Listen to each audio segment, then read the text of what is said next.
Syphilis एक sexually transmitted disease है। Basically this is A bacterial infection. एक bacteria होता है ट्रिपोनोमा पैलिडियम, उसकी इन्फेक्शन की वजह से सिफिलिस बीमारी होती है। सिफिलिस बीमारी दोनों सेक्स में कॉमन है और ये बेसिकली एक सेक्सुअली ट्रांसमिटेड डिजीज है। सेक्सुअली ट्रांसमिटेड डिजीज बीमारी यूजुअली यंग एडल्ट में इसकी शुरुआत होती है। इसकी शुरुआत इसके 4 फेजेज होते हैं। First is primary, secondary, latent and tertiary phase.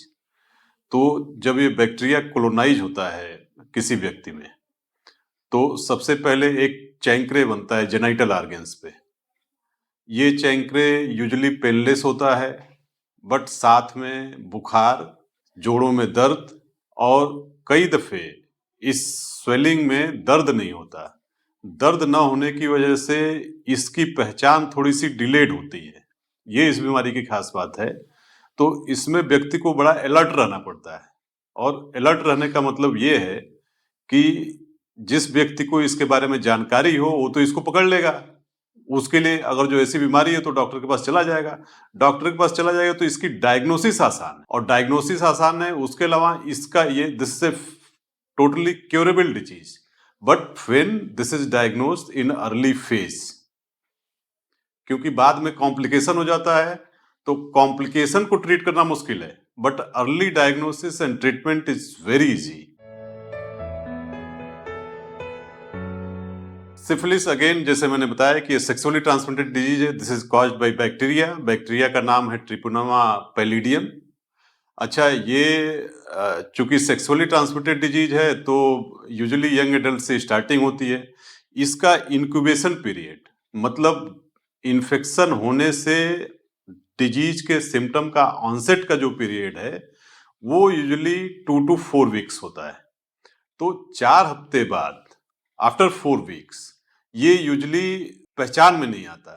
उसको हम प्राइमरी सिफिलिस कहते हैं। इस दौरान अगर जो मरीज अपने लक्षणों के बारे में जागरूक रहे या पब्लिक अवेयरनेस रहे, जिससे मैक्सिमम सोसाइटी के लोगों को ये पता रहे, तो ऐसे व्यक्ति डॉक्टर के पास पहुंच जाएंगे।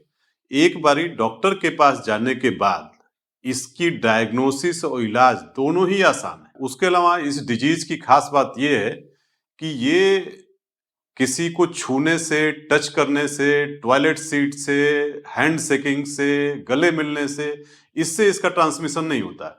इसका मेथड है सेक्सुअली ट्रांसमिटेड डिजीज, या जो दूसरा तरीका है, जो चैंक्रे बनता है, जो स्वेलिंग आती है, उस स्वेलिंग से डायरेक्ट कांटेक्ट में कोई आए तो इसका इन्फेक्शन हो सकता है।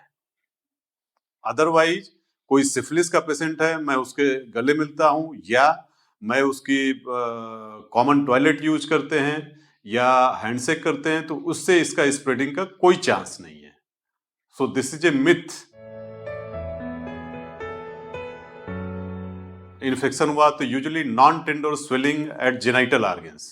Non tender swelling at genital organ को हम अपनी मेडिकल टर्मिनोलॉजी में चैंक्रे बोलते हैं। उसके अलावा बॉडी एक हो सकता है, फीवर हो सकता है, वीकनेस हो सकती है, लिथार्जी हो सकता है। सिम्टम बहुत सारे हैं, बट ये स्टार्टिंग के सिम्टम है। इसके बाद जो सिम्टम आते हैं उस डिजीज के कॉम्प्लिकेशन की वजह से आते हैं।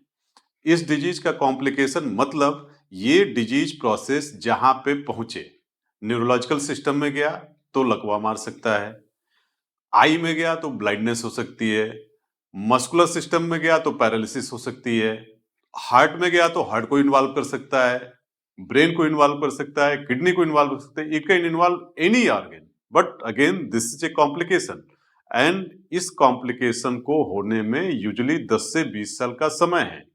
And this is the reason कि इस डिजीज के बारे में बहुत सारी भ्रांतियां फैल गई, क्योंकि जब इन्फेक्शन हुआ उसके 10 से 12 साल, 15 साल बाद कॉम्प्लिकेशन आया। तो हमने तो जैसे बुखार हुआ, जोड़ों में दर्द हुआ, ये तो कॉमन प्रॉब्लम है। अगर जो जेनाइटल ऑर्गन की स्वेलिंग को हमने मिस कर दिया, जो यूजुअली होता है हमारे समाज में, कि उस बीमारी को, उस परेशानी को लेके पब्लिक सामने नहीं आती, उसको छुपाती है, तो परेशानी इन्फेक्शन की नहीं है, परेशानी उस इन्फेक्शन से पैदा हुए कॉम्प्लिकेशन की है। बट एक बार कॉम्प्लिकेशन हो गया, it's very difficult to treat, it's not possible to treat, but again in initial days, in the beginning, the diagnosis and treatment is very easy, very effective. इसमें यह है कि ट्रिपेनोमा पैलिडियम के अगेंस्ट एक antibody बनती है, उसी को डिटेक्ट किया जाता है। तो इसका detection is quite easy, specificity sensitivity बहुत ज्यादा है।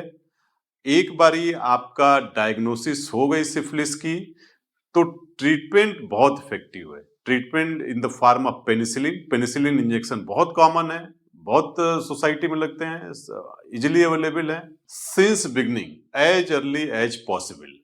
The main symptom again I am telling you, जैसे फीवर हुआ, बॉडी एक हुआ, लिथार्जी हुआ, ये तो नॉन स्पेसिफिक सिम्टम है, ये किसी भी वायरल डिजीज में होती है।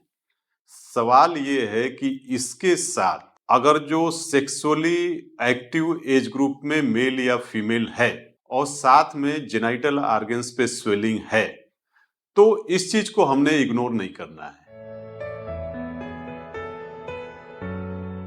High risk behaviour, multiple sex partner अगर जो है तो प्रोटेक्टेड सेक्स का करें, बैरियर मेथड कंडोम यूज करने को प्रमोट करें, इजिली अवेलेबल हो, और अगर जो कोई परेशानी है तो go early to the doctor. इस बीमारी को छुपाना नहीं है, इस बीमारी को बताना है। पुरुष को हो गया तो उसको अपनी पत्नी को बताना है, अपने महिला साथी को बताना है, या महिला साथी को हो गया तो अपने पुरुष साथी को ओपनली डिस्कस करे, क्योंकि जिस डिजीज को जितनी जल्दी जहां पे चाहें हम उसको रोक सकते हैं, क्योंकि सेक्सुअली ट्रांसमिटेड डिजीज है। अगर जो किसी हाई रिस्क पॉपुलेशन में हो गया तो उसके मल्टीपल पार्टनर्स हैं तो उसमें सबको हो जाएगा। तो इसका इलाज भी आसान है, इसका बचाव भी आसान है। अनप्रोटेक्टेड सेक्स को अवॉइड करना है।